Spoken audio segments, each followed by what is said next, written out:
সাথে রয়েছেন সংঘের তরফ থেকে অচ্যুতদা, রয়েছেন আমাদের এখানকার সম্মানীয় বিধায়ক পার্থদা এবং রাজবাড়ি থেকে যিনি রানিমার ভাই বিঠলনাথ মাল্লিয়া, উনিও আজকে রয়েছেন।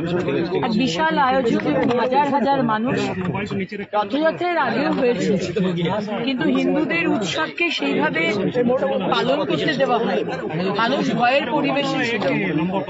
আজকে নতুন সরকার আসার পর এবং মাননীয় মুখ্যমন্ত্রী যেভাবে আজকে সবাইকে আশ্বস্ত করেছেন, মাননীয় প্রধানমন্ত্রী বলেছেন ভয় আউট, ভরসা ইন, সেখানে সমস্ত সনাতনীরা আজকে আনন্দ উচ্ছ্বাস নিয়ে আজকে তাদের উৎসব পালন করছে। আমি শ্রী শ্রী জগন্নাথ প্রভু,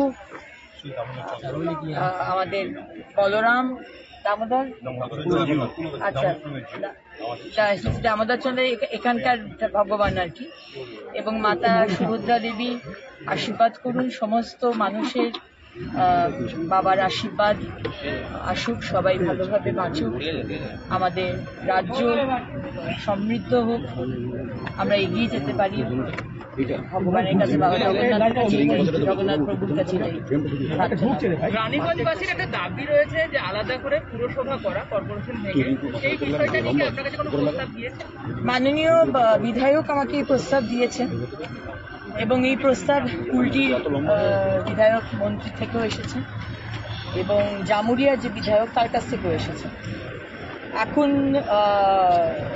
সেন্সাস শুরু হচ্ছে, সেন্সাসের মধ্যে কোনো রকম এইটা করা যাবে না, সেন্সাসের পরেই হবে এবং সারা বাংলা থেকে অনেকে পাঠিয়েছেন, সেগুলো নিয়ে আমরা মানে বিবেচনা করছি কিভাবে কি করা যায়, এবং এটা হলে আমার মনে হয় সুবিধা হবে। আসানসোল মিউনিসিপ্যাল কর্পোরেশনের এরিয়াটা কলকাতা মিউনিসিপ্যাল কর্পোরেশনের থেকেও বেশি, এবং বেশি এরিয়া হলে যা হয় সেইভাবে পরিষেবা দেওয়া যায় না। আর 15 বছর তো পরিষেবা আগের সরকার দেয়নি, কিন্তু আমরা পরিষেবা দিতে চাই, সেটা নিশ্চয়ই আসানসোলের মানুষ এই 60 দিনে বুঝতে পেরেছে। সুতরাং আমরা এটা খুব সিরিয়াসলি ভেবে দেখছি। যেভাবে কলকাতা কালীচরণের বিভিন্ন বেনিয়ম পাওয়া যাচ্ছে, তেমনি আসানসোলে অডিট যেটা শুরু হয়েছে, এই বিষয়ে কি কিছু আপডেট রয়েছে? না, অডিট আমরা টিম পাঠিয়েছি আমাদের দপ্তর থেকে, এবং যেখানে যেখানে চুরি হয়েছে বা আমরা চুরির গন্ধ পাচ্ছি সেখানে সেখানে অডিট হচ্ছে এবং পুরো তদন্ত শুরু হয়েছে।